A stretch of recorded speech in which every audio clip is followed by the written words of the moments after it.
The broadcast is now starting. All attendees are in listen-only mode.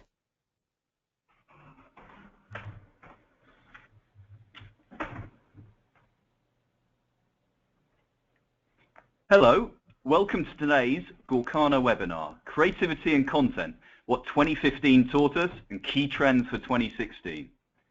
My name is Philip Smith and I'm the Head of News and Content at Gorkana, and I'm delighted to welcome you to this 45-minute webinar. With the festive season fast approaching, we look back at a year in comms and see how trends in content and creativity might define the year ahead.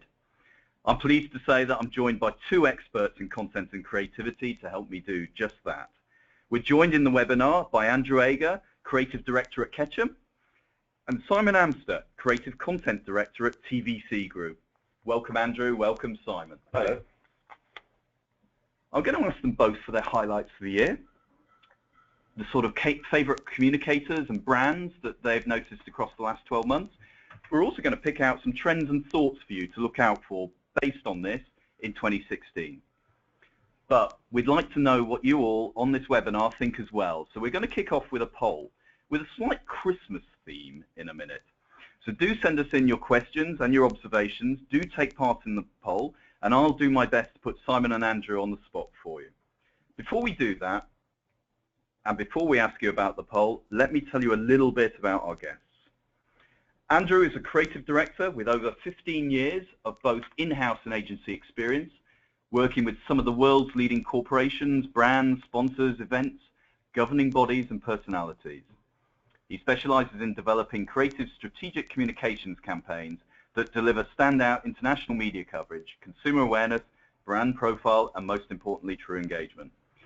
In these days of blurred lines between paid, owned, earned, and shared channels, he focuses on integrated content creation that drives conversations and delivers for clients on their bottom line.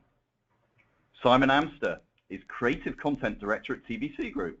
Simon's been a film critic, an author, a journalist, but primarily a creator of stories and engaging content for some of the world's largest media brands. He's been Creative Director for Flextech, which is now Virgin Media. He's been the Creative Director for Disney Networks across the UK, Scandinavia, and emerging markets, and the Global Creative Director for NBC Universal. He joined Addiction Worldwide and worked across their London and New York offices, overseeing creative for brands such as B&Q, Remington, Russell Hobbs, and A&E Networks, and then oversaw the content creative for the Bray Leno network. He's also been the Executive Creative Director across EMEA for Fleishman Hillard, and somehow has found time to have 4 gorgeous children, he tells me, and time to collect vintage movies. Anyway, we'll be talking to Andrew and Simon in a second. First of all, though, we want to ask you with a poll. And this poll is really asking you about this Christmas, where we stand now, and what you think in terms of earned, owned, and paid for media, which retail brand is currently owning Christmas 2015. So I can see some of you are voting. Please vote. We've given you 4 options here. Do you think John Lewis? Do you think Robert Dias? Do you think Sainsbury's? Do you think Aldi are owning Christmas at the moment? Or do you think there is another brand out there? And we might speculate on which that other brand might be. So please vote if you haven't already. And we're about to close the poll, and I shall read out the results to you. So, retail brands that own Christmas at the moment. We have a clear winner, and that is 39% of you who voted think that it's John Lewis. 22% of you think it's Aldi. And then we have a tie between Sainsbury's and A&Other brand. I know A&Other is not quite a rival to Sainsbury's. And then following up, even though they've been in the headlines for the last few days, Robert Dias on 6%. So let me start. Simon, are you surprised by that poll? Are you surprised by those results? I'm surprised because I hated John Lewis. I think the phrase owning Christmas, John Lewis has become synonymous with Christmas, and I think that almost regardless of what other communication anyone brings out, that feels right. Yeah. I think Dias is fascinating because nobody can talk about anything else at the moment in the last couple of days, and I think it's strange, wonderful, wrong, and very right in all kinds of measures. But yeah, it doesn't surprise me. And it feels like if you want to get a present, if you want to be in that Christmas mood, John Lewis is the right place to hang around, regardless of the creative work. Mm. Andrew, what's your take on the result? Are you surprised by that, or which way would you have voted? I'm not surprised at all. I would have voted Sainsbury's, I think. In my mind, I think they've out John Lewis this year. I think the cat creative is fantastic. Now, as Simon mentioned, John Lewis has created that appointment to view for Christmas. It's our very own Super Bowl halftime. The fact that they can get double-page spreads in the Sunday Times and just on the strength of what they're about to do is pretty extraordinary. I'm pleased that Robert Dice hasn't come out on top, because I'd say, as the Independent wrote this morning, people are scratching their heads as to what that's all about, and I literally have no idea as to what that even means, why they've even gone down this route for Christmas. It doesn't feel very Christmassy at all, and yes, it drives conversation, but for me, I think it's a little bit off message. It's okay. So interesting point. Sorry, you're clearly one to, but I think it is a fascinating thing to talk about. What I find interesting is you look at a brand like Argos, who have spent an absolute fortune on media and creative in the last 6 months to basically readdress all of those kind of brand issues.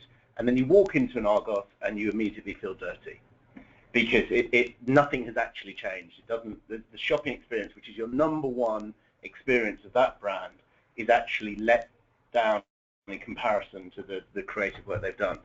I happen to actually really love shopping in Robert Dice. I find it a fascinating shop. It has things that no other shop has. It's the ultimate man cave. Yeah, completely. And actually, oddly, I find it strangely reassuring and oddly brand compliant that it has this kind of odd, quirky messaging, because it's an odd, quirky kind of shop. So it feels more right than I would have thought. And I think it's quite brave, if perhaps foolhardy. What we were discussing earlier, I just think the production values let it down. In this day and age of pure HD, living in HD, I mean, why wouldn't you have just spent a little bit more just to get it right? I mean, you mentioned it could well have been a rip-off of a campaign that's been in the States the last couple of years. So a bit unoriginal, perhaps. Mm. I get the sense we could have made this a Christmas webinar. I'm very clear that we want to talk about what's been happening over the last 12 months and what we might look forward to in next year. But thank you, everyone, for voting in that poll. As you can see, the results have already caused some scratching of heads and controversy amongst our panelists. I'm going to start, though, by asking Andrew what has been his overall impressions of the year in comms. And has the rise of content in PR continued unabated? So, Andrew, what's your sort of overall impression of the year we've just had? I think we've had a stellar year. I think there's been some really fascinating campaigns. One that kind of stands out for me is kind of around the Volvo Life Paint campaign. I think at the start of the year, it cleaned up on award season, which is no bad thing. But it's interesting to see you talk about the rise of content. I'm a firm believer, and I'm going to say quite a sort of edgy comment here. Content doesn't matter. Mm-hmm. It's what content does that matters. And that's something we try and push to our clients. So it needs to evoke an emotion, it needs to deliver a response, it needs to drive the bottom line. So it's all well and good creating content as long as it does something meaningful. And that can only come about through real emotional connection, real good insight. And I think what we've seen this year is, I think, the rise of the planner. Mm-hmm. In PR. We've learned the lesson from our advertising colleagues. No longer are we the poor sibling scratching around for crumbs at the table. We've actually grown up and kind of got into having robust planning and insight-led campaigns, which is, I think, is a really good thing. So thumbs up for PR for that, because you see some of the campaigns that are insight-led. Sport England's Girl You Can, I believe. Isn't it? Yeah, and also the Chokables from St John's Ambulance. Mm-hmm. Just really insight-led, very simple human truths that kind of connect emotionally with their audience, and I think that's absolutely as a result of adopting a more grown-up, more robust approach to the way we plan our campaigns. Great. Simon, I'm tempted to ask, have you grown up this year then? What's your overall impression of the year? And I can see you, I have the benefit of being able to see you nodding your head that the idea of the growth of the planner's role is important. Yeah. What's your overall impression of the year? Yeah, I couldn't agree more, actually. I think that I think we have learned from advertising. I certainly wouldn't call our bigger brother, but I would, our companion in communications. Yeah. I think it's interesting as a kind of creative. I think we're kind of used to often being like the kind of the quarterbacks in the agency, and I think that the kind of strategic planners now are be taking that role. I think they're becoming the superstars of the agency, and I actually have no issue with that at all. I think we make better creative if our insight is good. Yeah. And I think one of the things that I kind of notice a lot more is that the traditional kind of copywriter, art director role within PR agencies doesn't really exist, but actually the creative director, in my case creative content director, and strategic director actually work as a duo. Yeah. And I think that's really interesting, and I think ad agencies will suddenly start going, seems like a very good idea, because I think you get a much kind of closer through the line communication within the agency if you begin at that level and then carry that through all the creative work. So yeah, I couldn't agree more. I think that is changing, and I think that's changing for the better. I think the work, again, I'll agree with you, it's strong because of that. And I think that people who work in PR have now ceased to worry about coming at the bottom end of the communications spectrum. We all know that it used to be, you'd have your kind of brand agency, and then your above the line agency, and then your digital agency, and then your print agency, and then suddenly you'd get to PR people to amplify work that other people have done. And I think one of the things that's changed a lot with PR agencies, and I don't even think we really are PR agencies, we're just communications agencies now, is that actually we are being asked to come into conversations at the beginning and at the planning stage. So one of our largest clients, we are with 3 other agencies, an experiential agency, a digital agency, and their above the line agency. We are sitting at the top table in all the planning meetings 18 months before a product comes out, and I think that has seriously changed, and I think that's all to the good. I agree. I couldn't agree with you more on that point precisely, because we've seen recently that some of our biggest clients within the agency are, traditionally we've been brought on board as the amplification partner once the creative's locked and loaded, but now we are having those conversations, and on the flip side, the above the line agencies we're working with are finding it refreshing and also useful to have us in the room at that point. We're creating campaigns that are event-led even more, so there's not one sort of channel that we're sort of focusing on. Our clients are asking us to come up with ideas that are an event first, and then we look at what assets we can harvest from that to work above the line and below the line and through the line. So you're both giving me some really interesting key trends that have occurred over the last 12 months, and that we're going to look at in the next, that might have an influence on the next 12 months. Before we do that, I just want to ask you both very quickly your personal sort of highlights and lowlights of the year. If I can start with you, Simon, can you give me a highlight and a lowlight for the last 12 months? My lowlight was probably the appalling performance of the Labour Party during the election. Is that a brand? We talked about this beforehand, about what you can define as brands or not brands, and I think everything is a brand nowadays in some way, shape, or other. I think everyone communicates, so everyone therefore has a persona that can be built up or knocked down. I think that was an appalling communication strategy, and therefore deserves to be pilloried, which is a terrible shame. And a highlight? Oh, I don't deal in highlights. You want to give me a highlight so we can end this? To lighten the mood. I'm going to punt for the return of Carlsberg's Probably campaign. A long-awaited return. I mean, it hadn't been gone for that long. It's only about 3 or 4 years. The whole campaign is Probably the Best Lager. It sort of ceased to exist, and they brought it back in sort of amazing fashion with that outdoor advertising campaign with the posters actually dispensed beer, and it was in the achingly cool area of Spitalfields, which is where our agency is, which is rather nice, so you can go around and get some free pints. But I think it was a welcome return to seeing something that I was brought up on, you know, and when it's good, and when it's right, it's right. So, you know, why did they get rid of it in the first place? So I think that's a highlight for me, seeing the return of that. And on the flip side, I think kind of a low light. I mean, you know, probably everybody mentioned VW or the Protein World Beachbody, you know, Beachbody Ready campaign. But keeping the political theme, I think, you know, the Conservatives' Road to Recovery campaign, where they used the German road.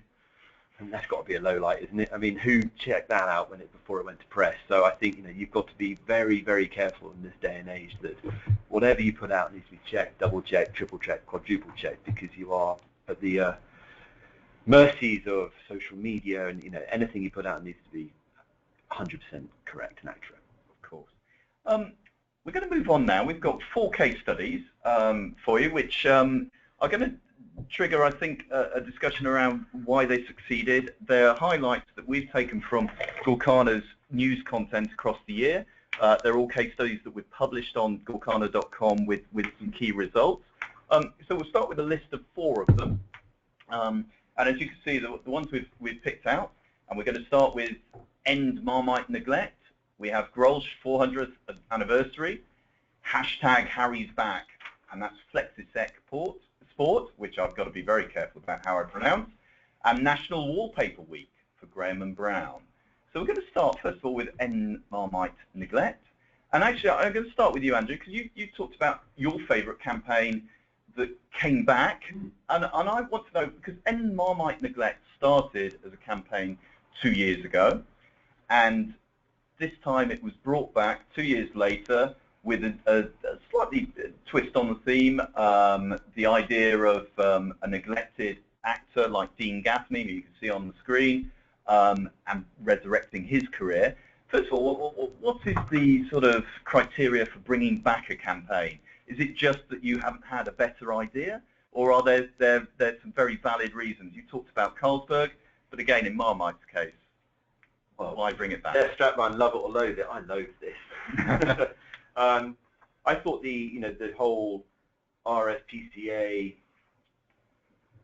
pastiche they did a couple of years ago, you know, finding bottles of Marmite back in the cupboards, was so wonderfully absurd that I was kind of a bit surprised that they kind of went down this route. Now, you know, you can refresh and revitalise, but this felt a little bit of a step back for me. You know, the insight, you know, you've got these people like Dean Gaffney, you know, the irony is he's back in EastEnders, so sort of, who benefited from this? Was it Dean Gaffney coming back, or was, you know, did Marmite see an uplift in the brand? I don't know. But I think, you know, talking about the Carlsberg campaign, when it's so good, why not use it again? You know, it hasn't aged, it's aged brilliantly. You know, it's sort of ageless, and I think that the Love It or Loathe It campaign resonated with me, and I struggle with this piece of work because I'm not entirely sure what they're trying to achieve with it, to be honest. Well, I'd say before I ask Simon for his thought, is that we certainly had some impressive results from this. Again, we've talked about the trailer achieving 1.5 million views within the first week that it was published online. So the reason we selected it is that there were some great results at the end of this. I suppose, Simon, can I ask you that when you think someone is bringing back a campaign, what it needs to do to justify its existence? Does there need to be a new twist, or can you just repeat the theme? I mean, it's interesting that we had some examples last year where, was it Roundtree brought back some old ads for confectionery. So they used like the pandas for Take a Break, for Kit Kat. And everyone went, oh, it's charming, it's lovely, it's kind of nice. Have they got no money? It's kind of, you know, you do sit there. It actually throws up a lot of questions rather than just answering them. I kind of agree with Andrew here. I did like the original campaign. I thought it was very smart. It showed a lot of insight. This kind of felt a bit so whatty. I know it got great results, and I know it's very well liked, Marmite's a really interesting one because you kind of don't bring any new consumers on board. It's kind of it's quite a finite number of people. You either like it or you don't. Their numbers remain remarkably steady. I actually think their little kind of Christmas campaign where you can personalise bottles feels like a kind of lovely right thing for the brand. You know, that the people that do love it and they get their name on it, that feels like you immediately have some kind of connection to the brand that you couldn't own otherwise. I know Nutella are doing it as well, but that feels like a kind of natural next thing. You know, you've learned to love it, and now you'll be friends, and you'll welcome it, and you want to be part of it. Exactly. It felt like an idea that should work, but actually it was a bit over-directed. There were lots of things going on in it, and I think that it lost the essential core of that beautiful insight that, you know, that you often start a big jar of Marmite and it's great, and then you kind of lose interest as your eye is seduced by the jams and marmalades of this world.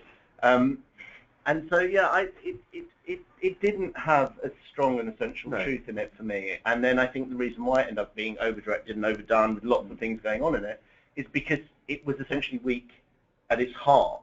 So it actually needed more peripheral nonsense in order to get window dressing. going. Yeah. But again, as you both said, if there's a good idea at the heart of something, you can go back to it. Yeah, absolutely. Yeah. I don't see why not at all. I mean, you know, we all know there are only 7 ideas in the world, so we're all repeating them anyway. I shall you just repeat them better copy. I shall ask Andrew and Simon to list those 7 ideas in a minute. Should we move on to our second case study, and that is Grolsch's 400th anniversary. I find it so hard to believe that it's been around for 400 years. It's a staggering anniversary. And what we love here is it's very visual. It is an art installation, obviously on the very sort of unique qualities of the Grolsch bottle make it stand out. It's something that was obviously very interactive for the people who could actually visit the installation, but in terms of images, it was something that went viral and people were able to spread. So I think, Simon, if I can ask you, the first thing is, when is an anniversary significant? Do we all have to wait till we're 400 years old to have a campaign around us? Or does any anniversary, can that be made to work? It's whenever a brand tells you that that anniversary is important. That clearly is when it's important. I think we love defining things. As humans, we love going, oh, it's, you know, we have. You always notice it with the kids. Oh, my kid's now 3 months old. My kid's now 18 months old. It's like we choose these slightly arbitrary dates sometimes, and we make a fuss about them. 400 years, you know, we weren't around 300 years ago. Maybe there was a huge social media Victoriana installation going on with Grolsch. I doubt it. It's a tradition, especially with alcohol brands, is such an inherent part of their communication strategy. You look at the kind of whiskies, for example, of this world, and literally almost all whiskey taglines are interchangeable with every other whiskey brand tagline. Founder's story. Or, it's true. It's to an essential truth. They're all about essential truth. They're all about heritage. So if you are an alcohol brand, referring back to your heritage is something that I fully expect lots of them to do. Does it matter to the consumer? No, probably not. Does it matter that my beer is 400 years old or it was produced 2 days ago in a microbrewery? Yeah, in Shoreditch. Yeah. It doesn't matter. Does it taste nice? Do I like the way the bottle feels in my hand? Do I like what people will think of me if they see me drinking from it? All of those things matter more than whether it's 400 years old. I didn't think it was bad. I thought that the one thing I do like, and this is kind of an old kind of client side of me, is that sense of giving away a lot of prizes is a good thing. Yeah. Because it makes the brand much more, it feels like you've got a chance. So you feel like, I will enter this. I will actually put something forward. Because there are 400 prizes. And I think that that's a lesson that I think a lot of brands should take forward a lot more. Actually spread out your prizes a lot better, because you are going to get a lot more connections through, rather than going, oh, we've got winning a trip to the Grolsch, one trip to the Grolsch factory in Czechoslovakia. because that's when 3 people and a dog enter because you think there's no chance of winning. Yes. So the fact that you could get, you could use it to promote your own social media self, never a bad thing. People like to promote themselves, and this gave you the option to do it in a relatively cool and funky way. I don't drink beer, so I didn't really care enormously for it. Well, we could say that it had a social reach at one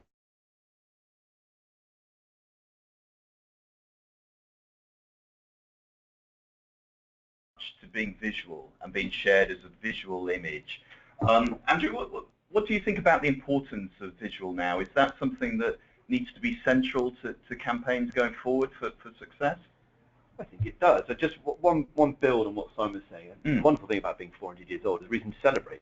And the best way to reason to have a drink. So it's sort of a bit self-serving. So hats off to them for getting that right.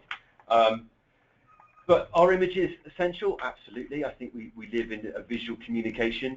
The rise of the emoji, for example, this year. I was probably going to talk about at the end of this session. The fact that the word emoji or a type of emoji is made at the Oxford English Dictionary just proves that we are using visual stimulus or visual assets to tell a story, even more so. But I think, especially in PR, there's nothing more satisfying than running a very good photo call and then seeing that plastered everywhere. Yeah. That is the old tuck it under your arm and show it to the boss moment, which, when I was brought up on, different agencies, that's exactly what we were out there for. When we were just literally focusing on newspapers. So I think getting a great strong visual and everything that encompasses that, so the production, the idea, the installation, the behind the scenes, the making of story, all lends itself brilliantly to helping you tell your story across all the myriad of channels that we're now sort of exposed to. And just one thing about visual, I love the latest Burberry campaign, which is in on Snapchat with Mario Testino. They spent a huge amount of money doing a campaign with Mario Testino that was only available for 24 hours. Yeah. I mean, wonderful, because it drives absolute desire to see. You have to see it within that time period. But that was just taking a photo and then pushing it out through a channel that increased its excitement, the excitement levels and anticipation levels amongst the audience. So I think visually, and ensuring that a visual stimulus is there, then Great, and we'll look at that as one of the trends for 2016. Should we move on to our third case study? Because I'm very conscious that we've got time. I want to make sure that if you've got any questions for Simon and Andrew, that you send them in, and we shall put them on the spot.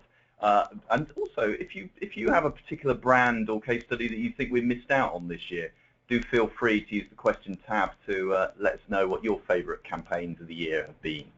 So now our third one, #Harry's back, and that's FlexiSex Sport. Again, I have to be very careful when I pronounce that. This is something where the sort of idea of a celebrity, but a celebrity with a twist.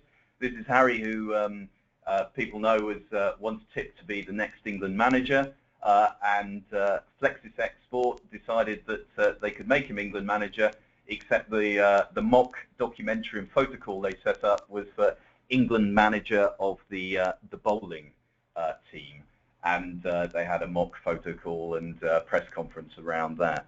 So tell me, Andrew, if I could start with you on this, when is it right to use a celebrity?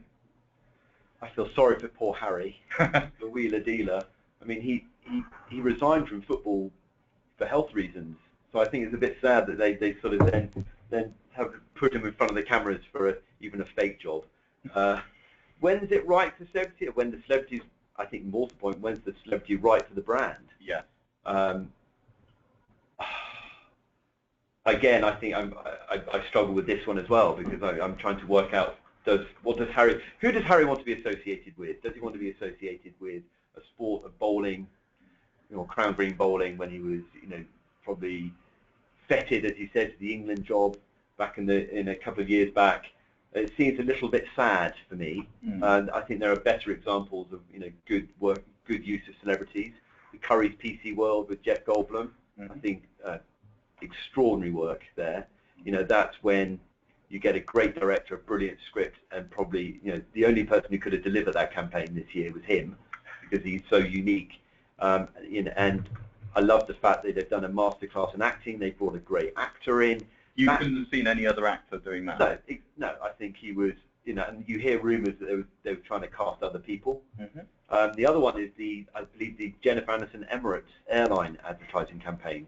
Now, I'm not a massive Jennifer Aniston fan, but I think for that campaign, which is her having a nightmare about how awful, a stereotypical American airline is, and then revealing that it's just her, isn't it? Yeah. You can imagine her acting like that on an airplane. So I think it's more the point getting the celebrity right for your message rather than is the celebrity doing the right piece of work, perhaps for a paycheck. I think one thing to say is that FlexiSex Sport have an association with Bowls and with Bowls England. So from their point of view, that was why they made that connection.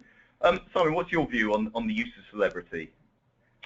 Sometimes it works, sometimes it doesn't. I actually did rather like this, mainly because I thought that Harry took it in very good nature. I think he actually acted rather well in it, which is a bonus. It's a serious bonus for normally we all remember Tom Daley doing a Olympic suite ad a couple of years ago where he literally couldn't say his lines. I think he took this very well. I think he comes across as quite charming. Clearly, we're in a kind of piss-take sports documentary area that actually I didn't mind this at all. I thought it felt quite right for what is ultimately a joint salve product, to help older people kind of, if they've got limb pains. I just wondered if it might have been lost on the audience. I did think that. I certainly did wonder whether they'd got that bit of it right. But I thought it was quite charming, and the fact that he played it straight, I think, made it work. Celebrities, everybody wants one. We've just done one this week with a celebrity and a brand. It happens all the time. I think that the Jeff Goldblum one is an interesting one because actually I think it's beautifully written. I think it's beautifully acted. It's very well directed. I'm not sure whether Goldblum's done anything else for the brand other than just that spot. So it's not necessarily integrated. But it is you feel that everything about that has got a lovely serendipity and does feel completely great. Actually, I completely disagree with you about Jennifer Aniston one. Because it looks like she's laughing at poor people who don't get the chance to have wonderful showers in their planes. She probably does, though. Yeah, she may well. Jennifer Aniston's all about. But actually, I lost the connection with Emirates there. It felt like you are advertising.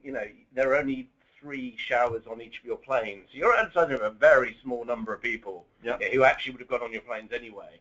So I'm not sure what that did for a brand there. I actually felt it felt a little bit demeaning for me as a casual buyer of lesser cost tickets, and I don't think she helped in that respect. It felt elitist in some ways. I get the celebrity thing. I think it's a guarantee. We all know there are Twitter followers. There are you have a much wider social media spread if you utilize people's fame. That's why you pay the bucks, as well as utilising their image rights and so forth. It's a game we play, and I think sometimes it's the right card to play, and sometimes it can go badly wrong, and when it goes badly wrong, it's painful. Yeah. Well, it certainly wasn't painful for Harry and FlexiSex Sport because they again had some great results. All the results and all these campaigns are featured in a new white paper that Gorkana is publishing tomorrow, so do look out for that and you'll be able to get the facts and figures on those. Let's move on to our final case study, and this is one that I know is a favourite with our panellists, with Andrew and Simon, National Wallpaper Week, Graham and Brown. And I believe National Wallpaper Week was in October. This also had a celebrity angle because what you can see on screens now is the Kinky Vintage, which is a wallpaper created to get pulses racing in the bedroom, and that was created in collaboration with TV sexpert Tracy Cox and designer Lawrence Llewellyn Bowen. So we have not only celebrities, but we also have National Wallpaper Week. Again, some great results here. But I'm going to start, Simon, I'm going to ask you, not only for your views on Laurence Llewelyn-Bowen, but actually, when is a week, and when is it a day, and when is it right to use a day or a week to hang a campaign around? Because I must say, National Wallpaper Week passed me by, but it clearly was a success, and it's clearly worked for Graham and Brown. But when can you make a week or a day work for your campaign? First of all, I'd like always to be described as a sexpert. It's the only thing not in your bio. Yeah, absolutely. When is a week not a week? When it's a shitty campaign. I've kind of, you know, we all said that this is kind of passed over. It's not a shitty campaign. It makes the point is we exactly like the Grolsch thing. We all need hooks to hang things on, especially on your wallpaper. I'm here all week. Try the veal. I think that there are, you know, we use what we've got in our armory, and you know, nobody would surely be interested in Wallpaper Day, or Wallpaper Month. Yeah, week seems about right, mainly because of the alliteration, I think. It's kind of fine to utilise things that that will help us tell a story, and if that happens to be a made-up National Wallpaper Week, that's fine. Who's gonna question it, really? I oddly object far more to someone like Laurence Llewelyn-Bowen, who has the design skills of a rabid monkey. I would never have anything that he kind of put forward with his sexpert on my wall, and I think that people, you know, because there isn't anyone else, it felt like they've had to use him because he's got funny shirts and funny suits, and rather than going, actually, is there something? Because you know, oddly, there's some quite interesting insights here about, you know, what colours you put up in your room, how that can affect your mood, and that lend themselves to something actually a little bit more serious and a little bit more interesting, a bit more depth, and to have some depth to it. And that, I think that, you know, that would have been a braver way to go. This feels like, you know, well, if you're going to have purple wallpaper with black flock on it, therefore you're going to get sexy. And then put Laurence Llewelyn-Bowen in the middle of that, being more unsexy than any man has ever been. I think that feels wrong. Yeah, and I think, to be fair, we're taking one aspect of an entire campaign where a whole range of things have been involved, whether it's retailers, whether it's the coverage that they've had, if there's dedicated feature on the One Show. There was all sorts of things that came from this, and some really impressive results. Andrew, can I ask you, I mean, first of all, do you like purple wallpaper? But secondly, when is a week the right thing to do? When is a day the right thing to do? When can you hang a campaign on that? First, I don't think there's any place for purple wallpaper. Fact. Perhaps paint. But you said this had this kind of clickbait, this image, when you went up. So yeah. I wonder why. Well, we found, we certainly found that it was a very well-read story on Gorkana. Yeah, I wonder why. I mean, just looking at those two body beautiful individuals in the photo. But when's a week? A week, as you know, as Simon said, is when you want it to be. As you said, if you need something to sort of create a story around, then, and if a week works for you, I think it's a bit too long. You've got to you know, if you give yourself a week, you've got to maintain a cadence throughout that week to ensure something comes out every day. And you know, we mentioned a sexpert. There's probably only one person who could have been paired with the sexpert, which is Laurence Llewelyn-Bowen. So you can see why they did that. But I just think they kind of made a rod for their own back in a way if they're trying to create a whole week. You know, you've got National Sandwich Day, you've got National Jeans Day, Jean Awareness. There's so many days out there. You sort of kind of lose sort of sight of, you know, what the actual story is. And I think, you know, there's probably more meaningful, more important days out there that we should probably be focusing on that have you know, a proper impact onto the way people live. You know, be it, you know, for charities or, you know, underprivileged, or those people in, you know, living in unfortunate circumstances. So I just think sometimes it's a bit unnecessary. Well, I would say then that's a good thing we haven't picked that as a trend to watch out for next year. So there will be no weeks. There'll be no weeks. There'll be no weeks. There'll be no weeks. I'm sure there'll be some, and I'm sure we'll see National Wallpaper Week come back again. I know they trended on Twitter for a day in October, so that was #Wallpaper Week. So I know that. But they trended for a day. Day, exactly. We may have a National Wallpaper Day next. And you wrote, I believe it was in October, and I think that says it all, doesn't it? So let's look at our trends for next year. We've got 5 trends we've picked out, and this is not just from the campaigns we've just seen. These are from things that we've been writing about on Gorkana. They're also from some of the other campaigns that we've seen impressive results from, and I'm sure a lot of people remember things like the house that went floating down the Thames for Airbnb. We had some great things like an animated polar bear that was featured going through the streets of London. So we looked at stunts. As both our panelists have talked about the growth of visual media and social media platforms, engaging emotions, the importance of getting emotions in terms of cut-through, and I think we've said humor or horror here when we were looking at it, data, and talking about targeting and making sure you have the right data and you use that data. Andrew's talked about insight. And also the basics of comms success, that they're being reinforced. And we've already heard the importance of double-checking things before they happen. So I'm going to start with Simon. I'm going to ask you, out of those 5, first of all, is there anything missing? Is there anything you would say, look, you really should be looking out for this? And out of those 5, would you choose your most important? I think that the thing that's possibly missing for me is the roadmaps that clients and agencies are going to be using are changing for me at the moment. And we're in, social, advertising has been remarkably similar for about 100 years. And in the last 5 to 10 years, we're playing with a completely new deck. And I think we are still learning how to play the game in a way that, that traditionally everyone kind of knew what it was: media buy, print, TV, so forth.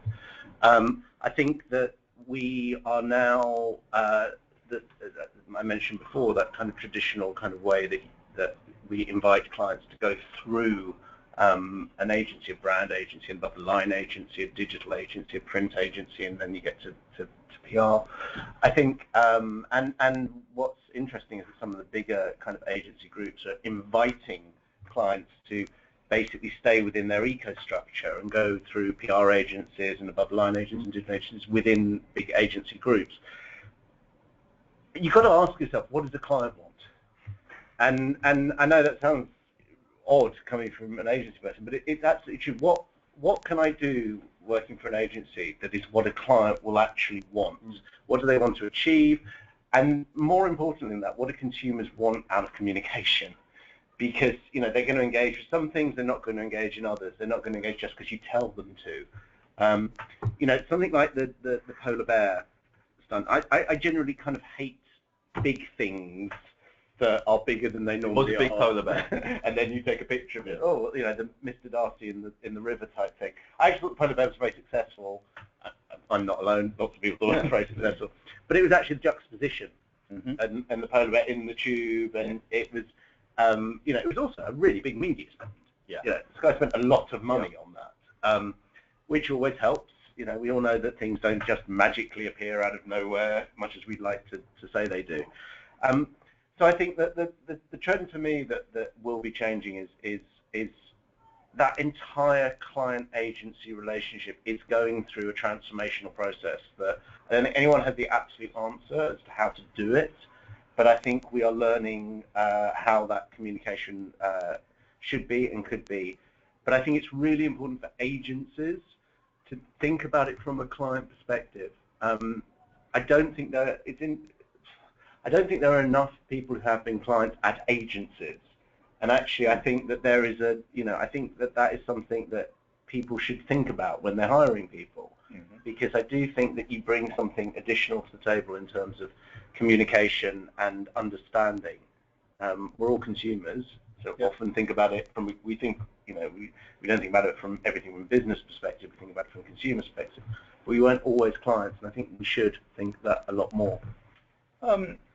Thank you for that. Andrew, what do you have a favourite out of those 5 trends to look forward to, or would you, in addition, add something else that you think is missing? No, I've got a definite favourite. I think number 4, data for me, but it's not just data, it's the dramatisation of data. I think we have seen over the last year some really interesting campaigns that have taken what is very dry and boring information and turned it on its head and turned it into some really fascinating creative work.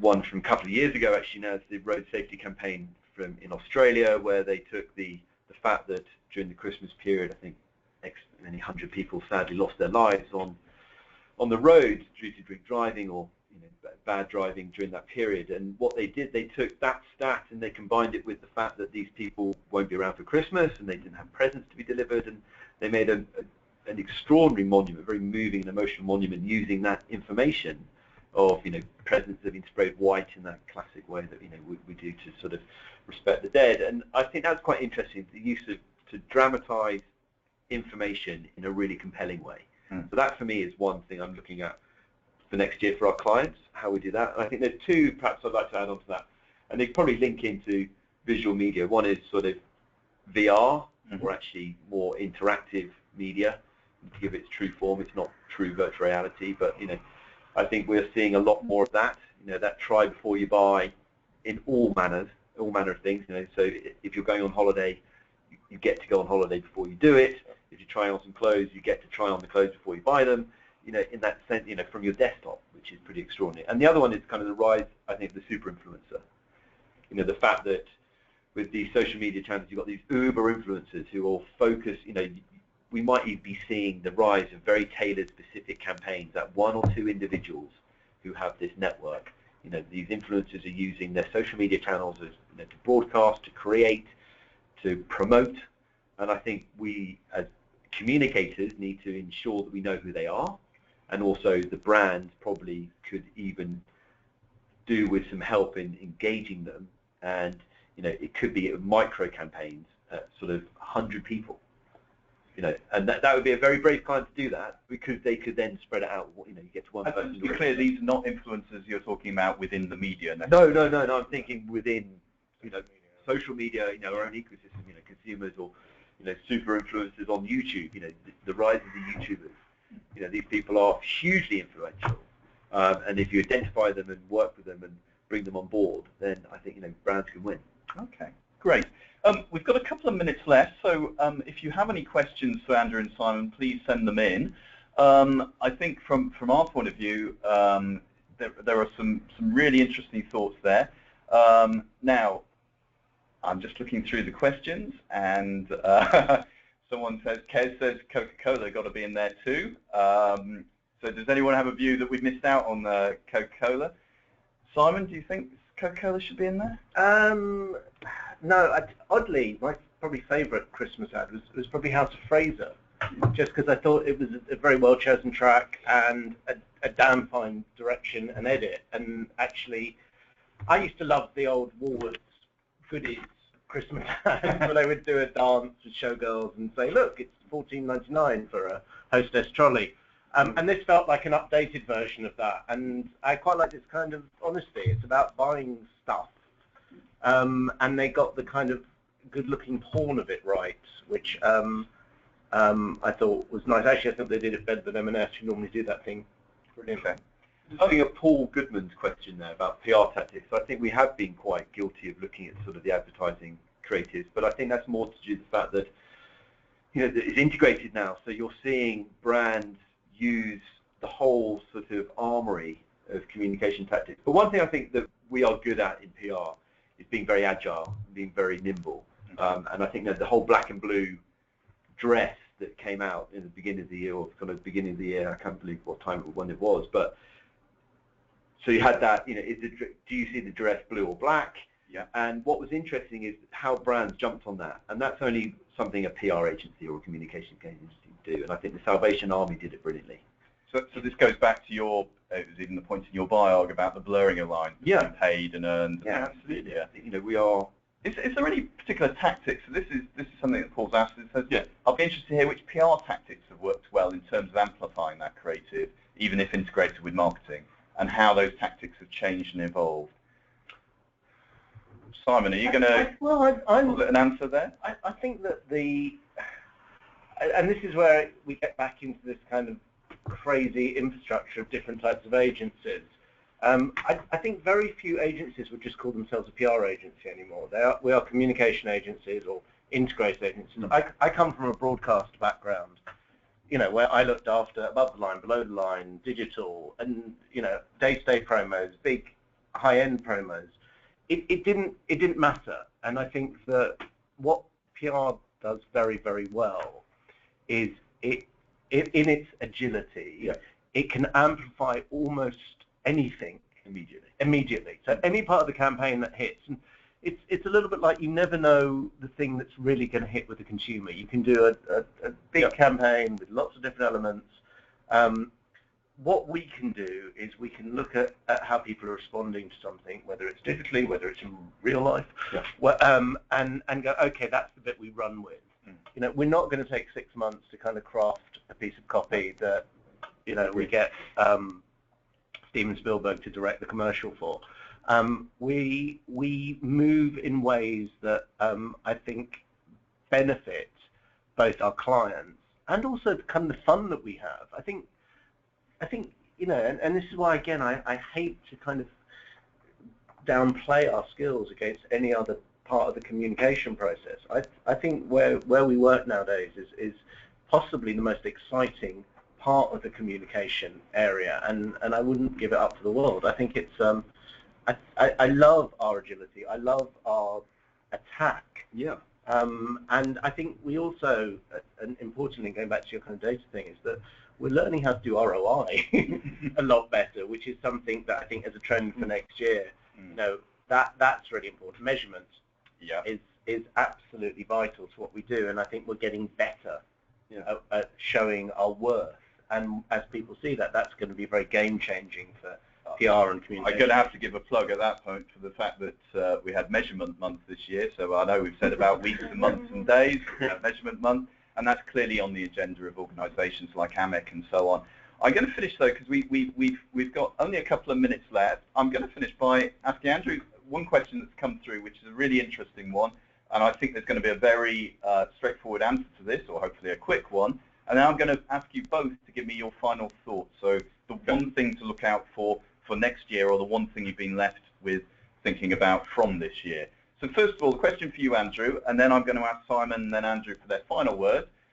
This is from Ellie, and says that given that data is one of your trends, do you expect to see data visualizations for infographics? Do you expect to see more data visualizations of infographics? If so, who do you think has done that well this year? Yes, and Channel 4. I think the news wall that Channel 4 created is a perfect example of taking raw data, be it news information, and turning it into and visualizing it in such a way that is very, very compelling for the audience they're trying to go after, which was millennials. They use animated GIFs to create short, snappy, pithy ways of getting a news story out to a very cynical audience who are absorbing and using and taking information like this. And I think, so yes, I'd like to see more of it, and I think Channel 4 did it brilliantly. Great. Thank you for that question, Ellie. Okay, we're going to finish very quickly with 30, 40 seconds each for an answer. Simon, I'm going to ask you first, what did 2015 teach you, or what are you looking forward to in 2016? What I'm looking forward to most is more time. I think what to answer questions like that. Yeah. No, it's because what you come to realise as you grow older and uglier is that time is much more valuable than money. The time to actually answer a client's problem. Ideas cost nothing. The way you do it is obviously incredibly expensive. But I think that the one thing that I would like to kind of take forward and moving forward is to get the time to do jobs done properly. I think in PR we tend to be too agile. We tend to move too quickly. I think we often need time to think, and I think that we will produce better work when we do. And I think that is something that I would love to see kind of develop over. I would love to have 6 months sometimes to work on projects.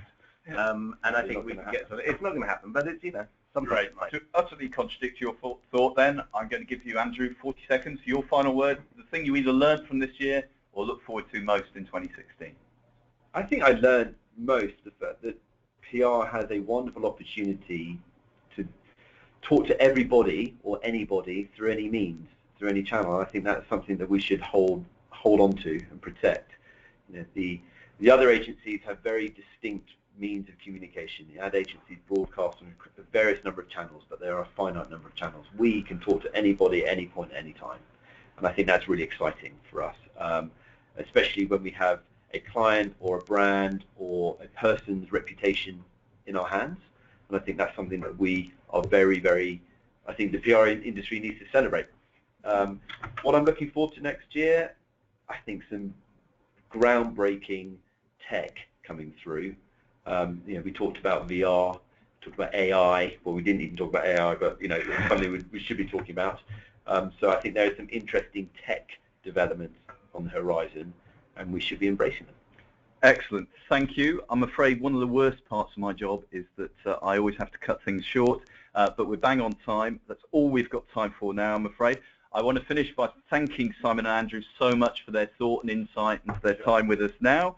And I particularly want to thank you all for taking part in the webinar. Thank you so much for your questions. We really enjoyed answering those. Thank you for listening in. Have a very Merry Christmas and a Happy New Year. The webinar is now